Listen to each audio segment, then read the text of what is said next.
Selanjutnya kita masuk ke istilah-istilah dalam merger dan akuisisi. Yang pertama, merger atau penggabungan. Istilah merger atau penggabungan ini merupakan suatu proses hukum yang digunakan yang bertujuan untuk meleburkan perusahaan yang sudah tidak penting, dileburkan ke perusahaan yang penting, sehingga perusahaan yang meleburkan tadi akan bubar tanpa likuiditas. Yang kedua yaitu istilah akuisisi atau pengambil alihan, yakni istilah yang mengambil alih kepentingan pengontrol terhadap suatu perusahaan dengan mengambil alih sebagian besar aset-aset dari suatu perusahaan. Yang ketiga yaitu istilah konsolidasi atau merger. Yang dimaksud dengan istilah konsolidasi ini adalah meleburnya dua perusahaan atau lebih ke dalam perusahaan ketiga, yakni perusahaan lain yang baru bentuk. Keempat ada istilah takeover atau pencampukan, yakni perusahaan. Istilah takeover ini merupakan istilah lain dari akuisisi, yakni pengambil alih. Jadi hampir sama pengertiannya. Yang kelima yaitu istilah LBO, yaitu leverage buyout, dan MBO atau management buyout. LBO dapat kita artikan sebagai suatu perusahaan yang melakukan teknik atau tujuan tertentu, yaitu dengan membeli perusahaan dengan target atau tujuan untuk dibenahi, diperbaiki. Selanjutnya itu MBO, management buyout, yakni terjadi lalu jual, dibenahi lalu jual, karena tujuannya itu sering jual. Sekarang aku kan diberi dulu. Untuk yang MBO yaitu transaksi yang pada prinsipnya menggunakan teknik-teknik pada MBO. Jadi mereka saling berkaitan antara MBO dan MBO. Kita masuk ke model merger dan akuisisi. Sebenarnya dalam model dalam merger ini ada 12, tapi kami hanya memasukkan 4. Ini sebagai yang pertama itu merger horizontal, di mana merger di antara dua atau lebih perusahaan dalam bidang bisnis yang sama atau serupa. Itu bisa kita sebut mereka sama mendaftar. Yang kedua itu merger vertikal, yakni merger di antara dua atau lebih perusahaan yang bergerak pada level yang sama. Misal merger antara produsen dan pihak supplier. Yang ketiga yaitu merger conglomerate. Conglomerate merupakan merger yang di antara dua perusahaan yang saling berhubungan, tetapi bukan pada produk yang sama, seperti horizontal dan vertikal tadi. Contohnya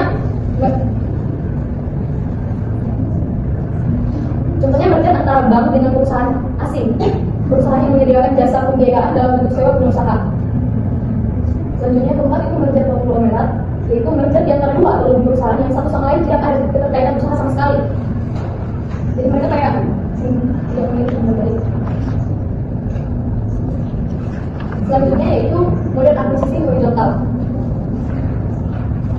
yaitu akuisisi di antara suatu perusahaan atau seseorang dengan satu atau lebih perusahaan lain, di mana perusahaan tersebut mempunyai bisnis yang sama. Yang kedua itu akuisisi vertikal, akuisisi di antara suatu perusahaan atau seseorang dengan satu atau lebih perusahaan dalam satu lantai produksi, namun berbeda bisnis. Yang ketiga yaitu akuisisi conglomerate, merupakan akuisisi di antara suatu perusahaan atau seseorang dengan satu atau lebih, di mana kedua perusahaan tersebut saling berhubungan, namun tidak seperti horizontal dan vertikal. Dan yang keempat, akuisisi konglomerat, merupakan akuisisi di antara dua atau lebih perusahaan yang bisnisnya sama sekali tidak terkait, baik secara vertikal dan horizontal. Sama seperti yang bagian merger konglomerat, tidak ada kaitannya. Selanjutnya, dasar hukum merger dan akuisisi.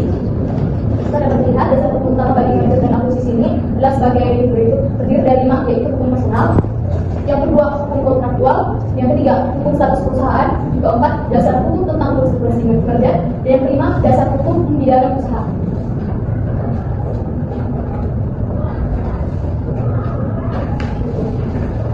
Selanjutnya yaitu prosedur pelaksanaan merger dan akuisisi. Secara garis besar, prosedur hukum tentang merger dan akuisisi, khususnya akuisisi saham, yang umum adalah 1. Perpajakan bagi kedua perusahaan tentang kemungkinan untuk melakukan merger dan akuisisi.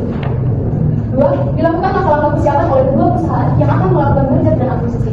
Yang ketiga, para pihak dalam merger atau pihak setelah akuisisi mulai menunjuk pihak yang terlibat dalam proses pelaksanaan merger dan akuisisi, seperti dalam lawyer, akuntan, penilai, notaris, konsultan pajak, dan lain-lain. Yang keempat, direksi dari kedua belah pihak dalam merger atau akuisisi perusahaan pengakuisisi membuat proposal untuk merger dan akuisisi. Yang kelima, proposal merger atau akuisisi tersebut dituangkan dalam rencana merger atau akuisisi. Selanjutnya merger dan akuisisi dalam hubungan dengan anti monopoli. Yang pertama,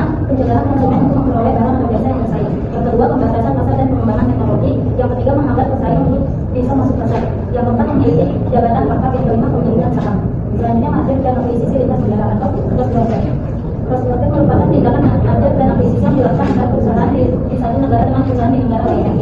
Selanjutnya, larangan-larangan dalam ajar dan akuisisi. Yang pertama, salah satu dan kedua perusahaan yang melakukan ajar dan akuisisi. Yang kedua, pihak pemegang saham yang mayoritas dalam perusahaan tersebut. Yang ketiga, pihak karyawannya. Yang keempat, pihak kreditor.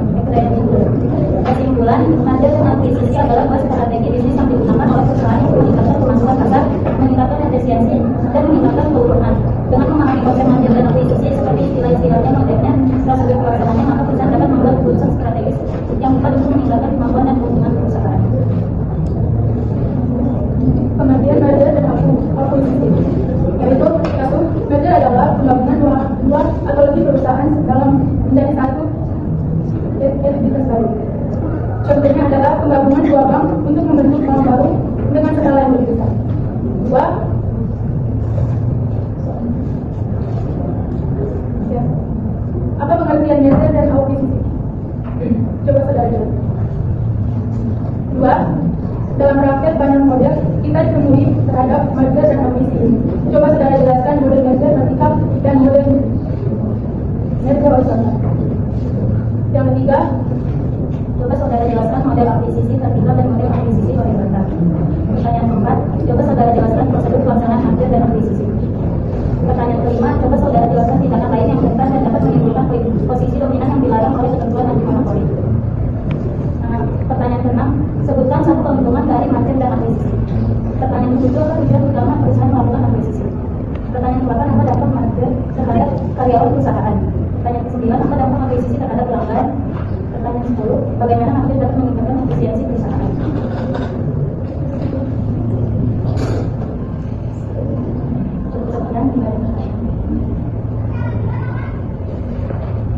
Betul. Ya, ada yang bertanya kan? Jawab bernama.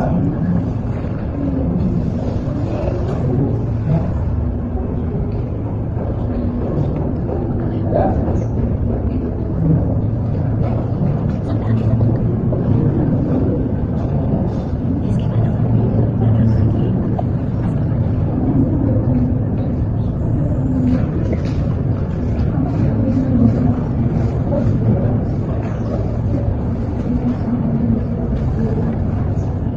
Ada, kalau nggak ada gitu.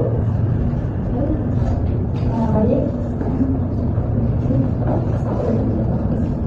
Baik, sekian dari presentasi dari kami. Apabila ada kesalahan, mohon maaf. Wassalamualaikum